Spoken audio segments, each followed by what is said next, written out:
welcome everybody once again to another episode of B&B Hockey Talk.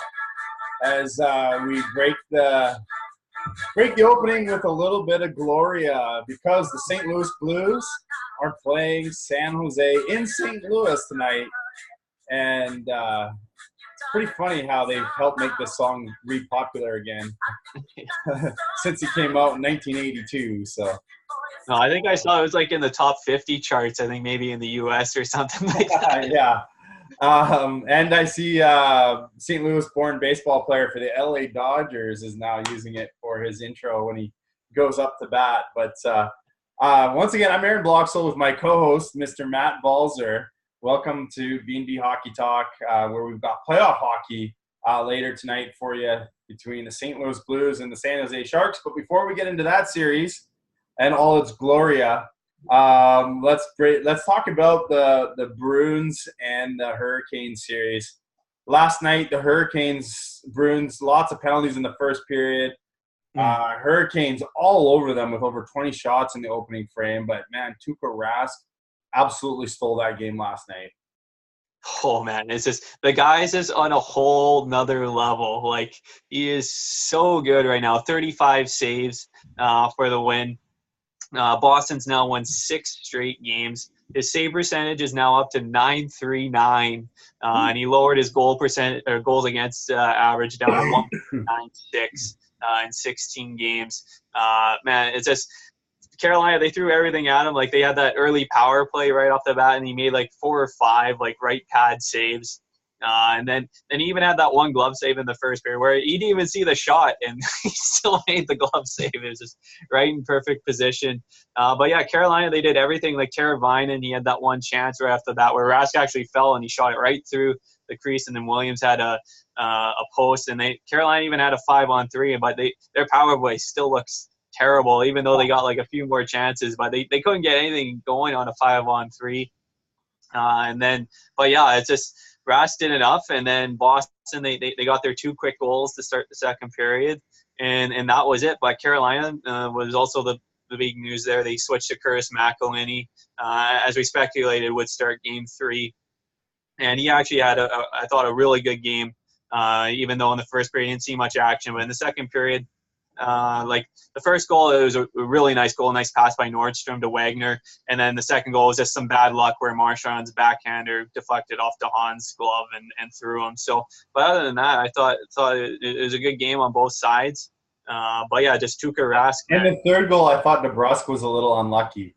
The one that they had to wait because he was outside of the blue, but his timing was just off, and he ended up bumping McElhinney's blocker hand. So, which is unfortunate because it took a lucky bounce, went in the net, but of course goalie interference was called.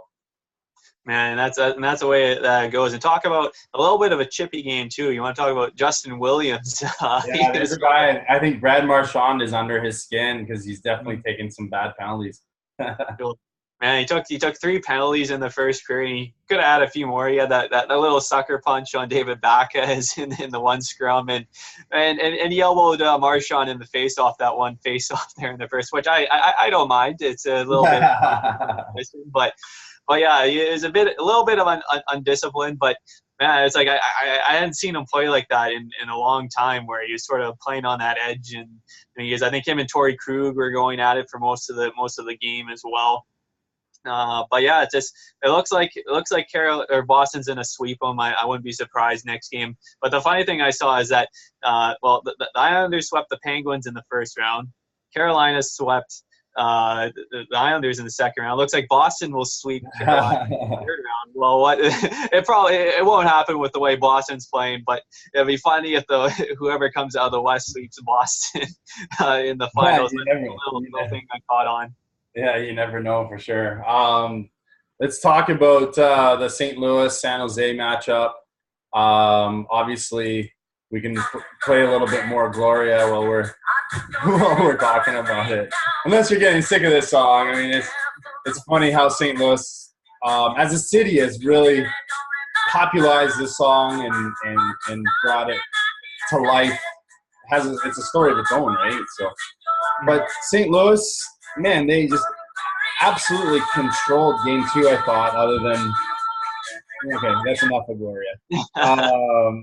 They absolutely controlled game 2, and Logan Couture made a game of it, but I think outside of his 2 goals, for the most part, St. Louis felt like they were in control. What were your thoughts on that? And of course, they got some help, some unsung heroes to step up in that game. Yeah, well, first Jordan Binnington, he had a pretty nice bounce back game in the Blues net. Now up to 9 wins in the playoffs, and if the Blues win tonight, he'll become just the 10th NHL rookie goalie in NHL history to get at least 10 wins in the postseason. The last guy to do that, of course, Matt Murray with the Penguins in 2016. But since then, it hadn't been since Cam Ward and Ryan Miller, both in 2006. Where we've had a rookie goalie over 10 wins, with Cam Ward winning the Stanley Cup that year. But yeah, Robert Bortuzzo, the unsung hero, scored an absolute beauty goal going backhand shelf for the game-winning goal. He also had a couple huge hits. I think Marcus Sorensen, I don't think he wants to see Bortuzzo for a little while, rocking with 2 huge hits. Well, of course, that Bortuzzo, Edmondson, high-scoring tandem defense pair that made that beautiful give and go for Bortuzzo. Oh, man, and then he had that huge block in the third period as well, saving what could have been actually a potential goal, because I wasn't sure if Binnington was going to get across there in time to make that save. But yeah, and then Jaden Schwartz got another goal. He got robbed of that one last game where I thought he scored, but I guess it just glanced off Edmonton's shin pad. So he's now up to 9 goals, and it was good on Tarasenko, who got an assist on that goal as well to get him on the score sheet. But yeah, Logan Couture up to 13 goals in 16 games these playoffs.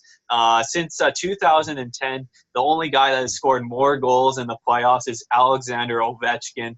Ovechkin has 50 in 107 games. Couture has 47 in 112. And if you're wondering where Sidney Crosby is at, he's at 42 goals. He's third on that list in 115 games. So, man, Logan Couture, man, the guy's super clutch, and his career high in the regular season is actually this year, where he had 70 points. So he seems to find a way to elevate his game every time he's in the postseason.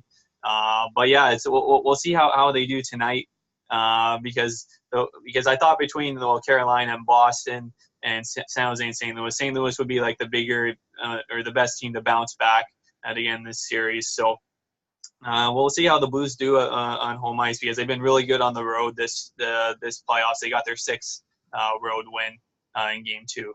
Well, they still St. Louis, to me, their third line still shining and helping carry them. Their defense is playing well, but man, that series is still going to be a long one, I think, because just San Jose's depth up front and on the back end is incredible. And I still, the only thing that worries me is their goaltending there.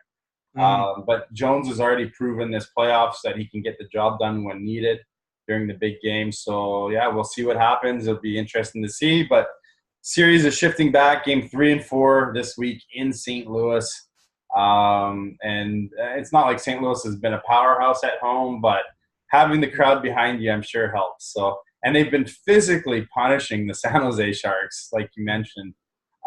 We mentioned that in game 1, and then they continue to do so in game 2. Sorensen, I don't think, can hide under the bench too much longer, but that'll be interesting. Buffalo Sabres hired a new coach today. Why don't you fill us in on that, as well as a huge extension for someone else in the league?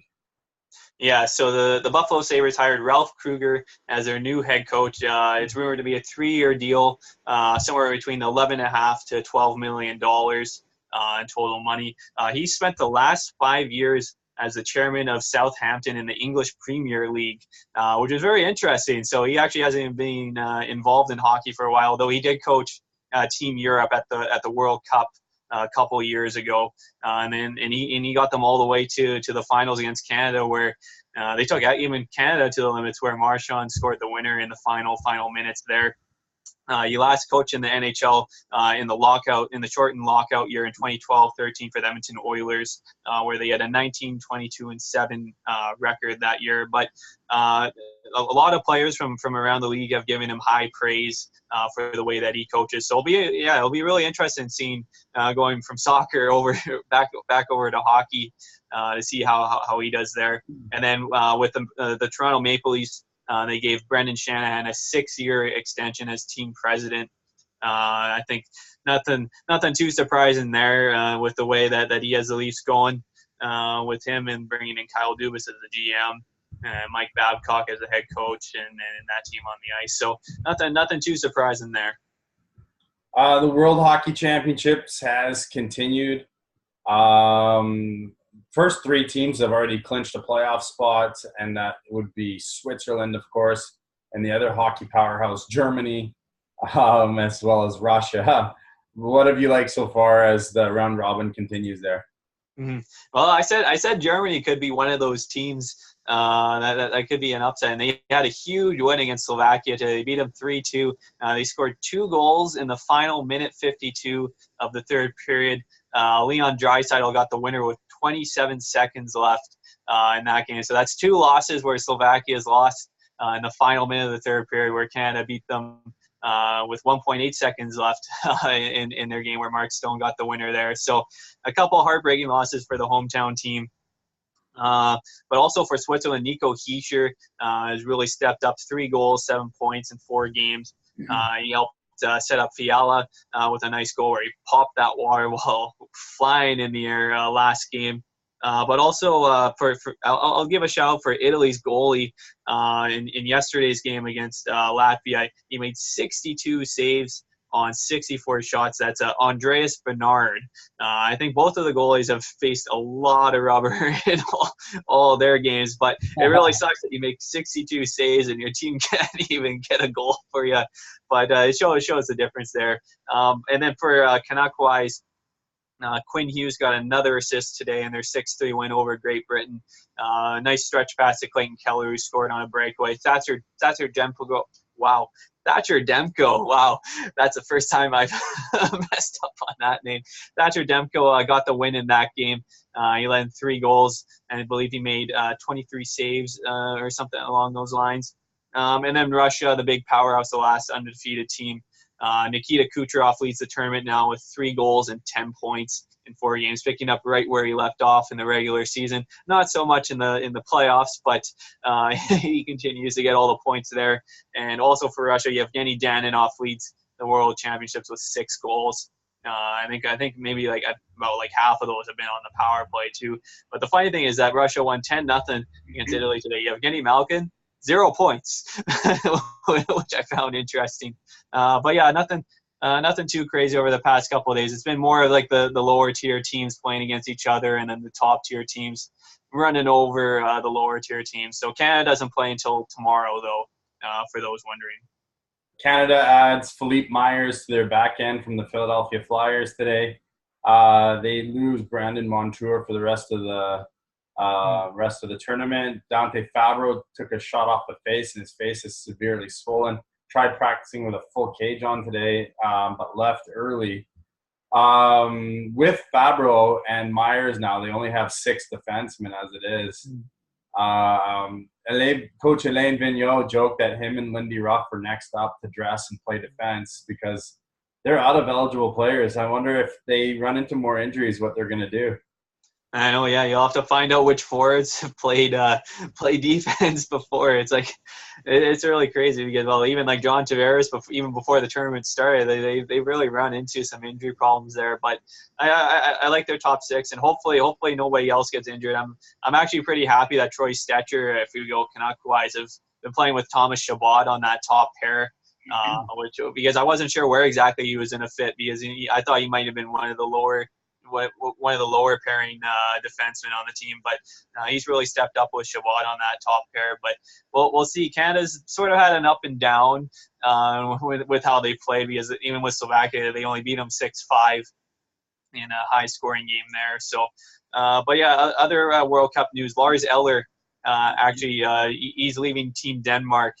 with a lower body injury. Though I saw some report that he only made like some secret deal that he'd only play 3 games just so to help Denmark so they wouldn't get relegated. And Denmark won 2 of those 3 games that he played, and he actually had 4 points yesterday in their win. So I thought that was somewhat interesting, which sucks because he's their top player. But yeah, that was another interesting note that I saw. Quick note on Canada. I was a little surprised that some guys like Letang or Doughty didn't go. But I mean, and there's so many guys they could have taken. Who knows how many guys they had to ask, because they really are thin, and there's a lot of big names sitting at home that could have been asked, probably were asked, but declined to go. So that's definitely interesting. But Monday night, Vancouver Giants lose a heartbreaker in Game 7 to the Prince Albert Raiders. I believe the final was 3-2 Prince Albert, who's now off to the Memorial Cup in Halifax. So the Memorial Cup is set. The Huskies, I'm not even going to pronounce the first part with the city. But the Huskies are there. The Halifax Mooseheads are there. The Guelph Storm, and now the Prince Albert Raiders. Great stat, though. Vancouver Giants defenseman Bowen Byram, who's expected to go pretty high this year's draft. First time ever a defenseman led the WHL in scoring. And we were just talking before we came on air how young their team is, because they weren't really expected to even have a playoff run this year. Next year is kind of their year that they were expecting to have a really good team. But they've peaked early. Do you think next year they're going to be able to repeat on what they're doing, especially since they're the host of the Memorial Cup? Mm-hmm. Yeah, I'm pretty sure, because like you got both goalies, I believe, are returning next year, and a lot of younger guys are coming. I know my brother would be a little bit more knowledgeable on the Giants. He's gone to, or both of my brothers, they've gone to a lot of Giant games this year. But of course, Bowen Byram looks like he'll be returning next year, unless he cracks whatever team drafts him in this upcoming draft next year. But yeah, 8 goals, 26 points in the playoffs in 22 games, and he had 26 goals in the regular season on top of that. So the guy's a point machine, especially goals wise. You don't usually see a defenseman getting up close to 30 goals. So I think they'll be pushing for the Memorial Cup next year, and it's great experience for all the younger guys going into next year. That's something that will leave them hungry and going into next year. But yeah, they got a lot of good pieces going into next season. For the Canuck fans as well, just an update. Prospect Jet Wu, I don't know if we mentioned it on the show, but he got traded to the Calgary Hitmen during the Bantam draft. So he'll be playing for the Calgary Hitmen most likely next season, unless, of course, he cracks the big team.